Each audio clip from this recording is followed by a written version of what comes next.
شخصی است که با نور سواد و معرفت و علم و دانش حیات جامعه را روشن می سازد.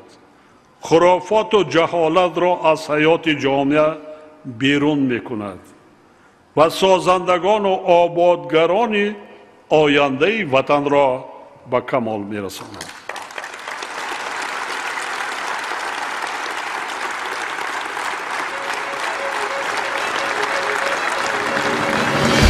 معلم سرور و سرکار انسان، معلم نامبردار عزیزان، به دهر به حدود و عالم و دهر معلم جمع اخبار پریشان. استادان و آموزگاران مؤسسه دولتی تعلیمی کالج طبی شهر خوجند به نام یوسف بشیرخانویچ اسحاقی در مسیر بیش از 90 سال فعالیت پرثمر خویش رسالت خود را سربلندانه به اجرا رسانیده در تعلیم و تربیت جوانان و آماده کردن کادرهای صاحب تخصص سهم ارزنده خویش را می‌گذارند.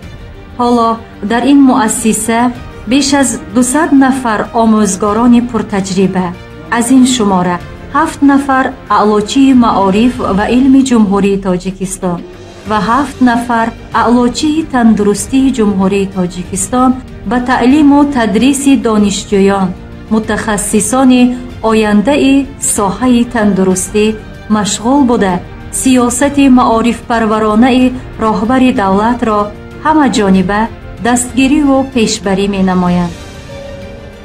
پیشگرد و رهنما و با فر و زحمت قرین، همچو او والا مقام نیست در روی زمین. صدر ما اهل معارف را نماید احترام، پایه ای دولت بود آموزگاری نیکنام. خرم آن است که سزاوار نام بزرگ و این کسب پرشرف آموزگار است. معلم غرق دریای دانش، معلم غرق انبوه کتاب، معلم شب زنده‌دار، معلم هم قدم و هم نفس دفتر و کتاب است. معلم روشنگر دلها و هدایتگر راه راست در زندگی می باشد. بردبار است، صبور است و زحمت به خرج می دهد تا نسل را به کمال رساند. نسل عادی نی، نسل سازنده، بنیادکار، دوراندیش، خودشناس، خودآگاه و جامعه ساز. معلم را امروز می توان به روشنگر شام شاگردان شبیه داد، نوری که چشمان شاگردان را روشنی می بخشد، عالم را منور و مشکلی همگان را آسان می گرداند. می کشد زحمت معلم در ره تعلیم ما، می کند علم و ادب را محور تقویم ما، می کشاید راه به سوی قله های معرفت، می گذارد گنج معنی در کف تصمیم ما. پیشه آموزگاری چون قله نورافکن است که تمام کسب و وظیفه های عالم از آن سرچشمه می گیرند. اگر انسانیت با عقل و ذکاوت و زحمت خود طبیعت را تغییر دهد، معلم با دانش و مهارت والای خویش طبیعت خود انسان را تشکل می دهد. زیرا پایداری استواری هر جامعه از سرشت و سالمی نسل‌های برومندش وابسته می باشد. محض نسل‌های سالم فکر، صاحب معلومات و دارای جهانبینی کامل می توانند سرعت کشتی ملت را سوی ساحل مطلب برانند. سرشت چنین نسل‌های عالی مقام از بسیار جهت به زحمت فداکارانه معلمان عالی قدر وابسته است. زیرا آموزگار در رشد و نمو و اقتدار و استواری کشور نقش بزرگ دارد. از بس که آموزگار مشعل افروز جهان معنوی و نوربخش زندگی محسوب می شود. این رسالت او را در جامعه سزاوار آبرو و احترام خاصه گردانیده است.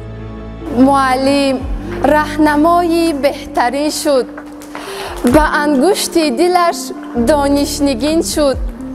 چه راه راستگاری می نماید، سزاوار هزاران آفرین شد.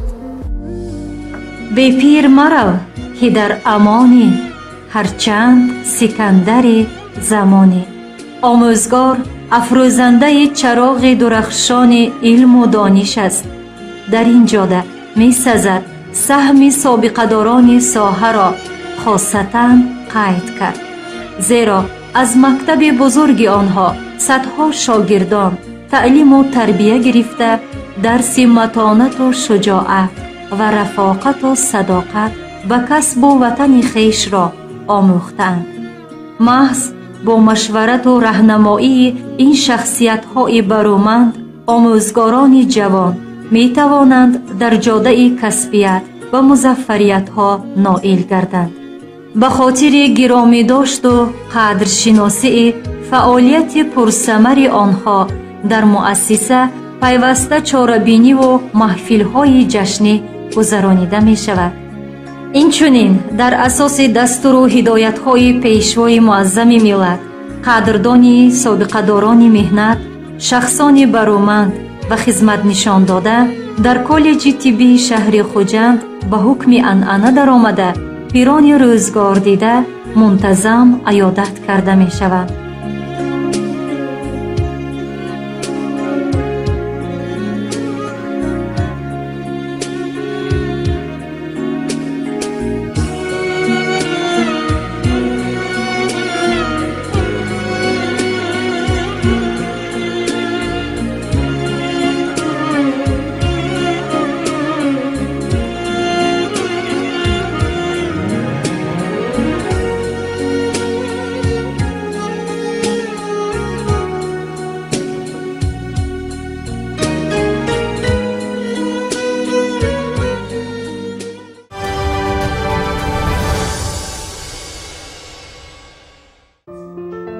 معلم به قول بزرگان مهندس روحی آدمان است. کسب آموزگاری مقدسترین پیشه و اساس آبادی جامعه بوده. محض آموزگار در ضمیر شاگردان تخم نیکی و نکوکاری کاشته احساس بلندی شناخت وطن، مادر، ملت، ننگ و ناموس را بیدار و تقویت می دهند.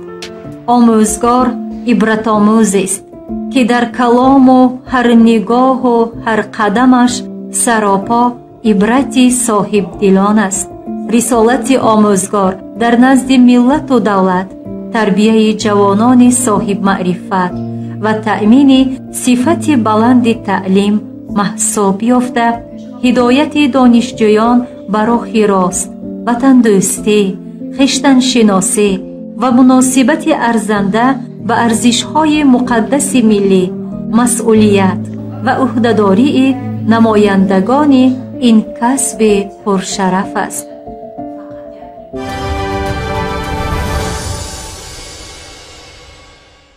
ثنا بر قلب جوشان معلم، به پیمان و به احسان معلم. چو صبح با صفا بینم همیشه، رخ تابان و خندان معلم. مراد او حقیقت راست کاریست، چه جای شک به ایمان معلم. باعث افتخار و سرفرازی است که همه ساله آموزگاران مؤسسه در آزمون‌های جمهوریوی سزاوار جایهای افتخاری می‌گردند. همزمان یک قطار آموزگاران مؤسسه برای فعالیت پرثمر در راه پیشبرد مهنت صادقانه به نفع دولت و ملت و تربیه متخصصان بلند اختصاص سزاوار سپاسنامه و افتخارنامه‌های مقامات اجرایی حاکمیت دولتی شهر و ولایت گردیده‌اند که این همه برای بلند برداشتن نفوذ مؤسسه مساعدت می‌کند.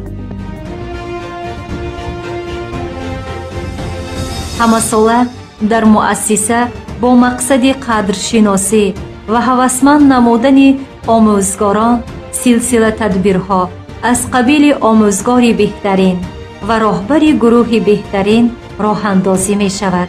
дар навбати худ заҳмати омӯзгорон аст ки донишҷӯёни муассиса дар озмуну мусобиқаҳои ҷумҳуриявӣ ширкат варзида ҷойҳои намоёнро ба даст меоранд.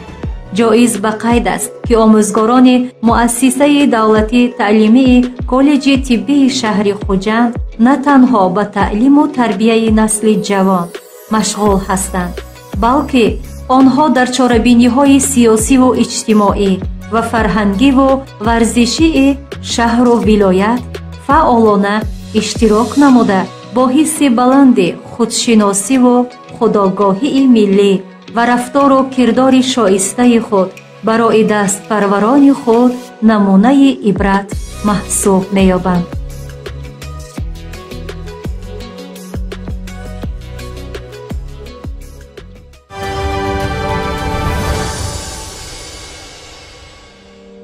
хонаободии мо омӯзгори пуршараф, заҳмати ӯ мерасонад одамиро бар ҳадаф. ҷашнатон бодо муборак устодони азиз, шодмон бошед доим ғамгусарони азиз.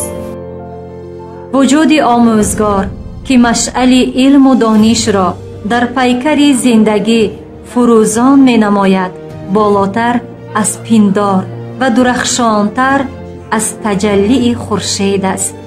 омӯзгорони соҳибназару соҳибхиради коллеҷи тиббӣ низ худро хушбахт эҳсос мекунанд, зеро касби пуршарафи омӯзгориро ба зимма дошта онро сарбаландона ба пеш мебаранд.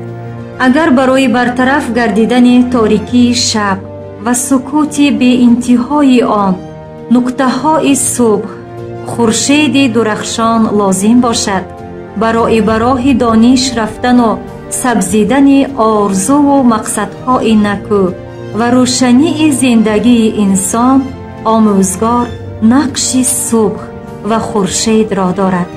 ин аст ки аз ибтидои ҷомеаи башарӣ ҳамеша устодро раҳнамову раҳкушо ва тарбиятгару таълимдиҳанда меҳисобиданду ба бузургиаш арҷ мегузоранд.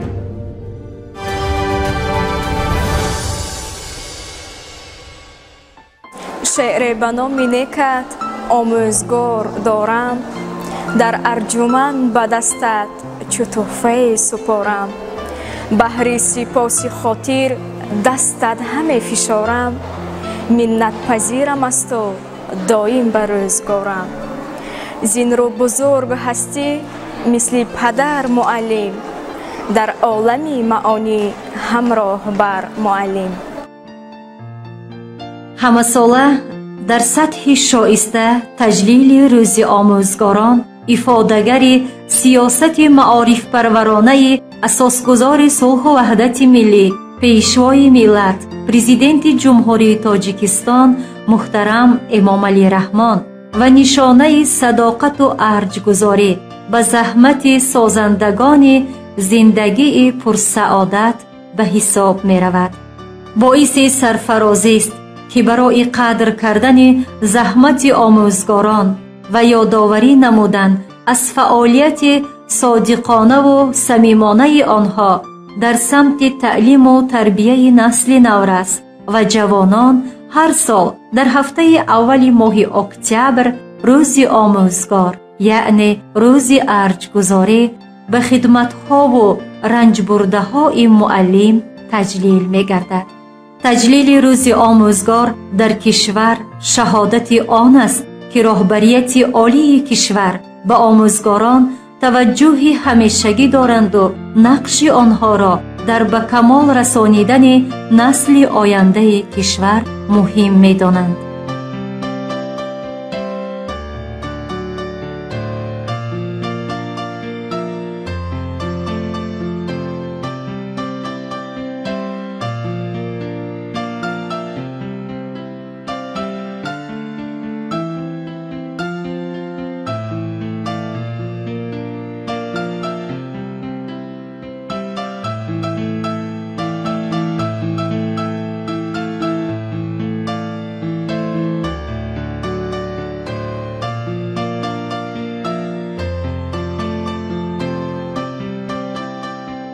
سرچشمه همه خوشی ها، آبادی همه محفل ها، بزرگ گردیدن همه شاگردان برکمال محض به آموزگاران وابستگی دارد. برای جبران مهنت و مشقت و شب زنده‌داری های دل بزرگ سرشار مهر و محبت استاد از قعر زمین گنج بیرون آوردن، کوه را پس کردن، زمین و زمان را گلزار کردن کم است. تشکر بر تو بادا استادم، من از غمخواریت بسیار شادم. تو را یک عمر خواهم کرد تعظیم، که بر من داده ای از صدق تعلیم. ز تو آموختم درس شجاعت، ز تو آموختم عزم و رفاقت، ز تو آموختم من راستکاری، ز تو آموختم من گفتگویی. به نام تو بود این مهرنامه، کند عمر تو چون دریا ادامه.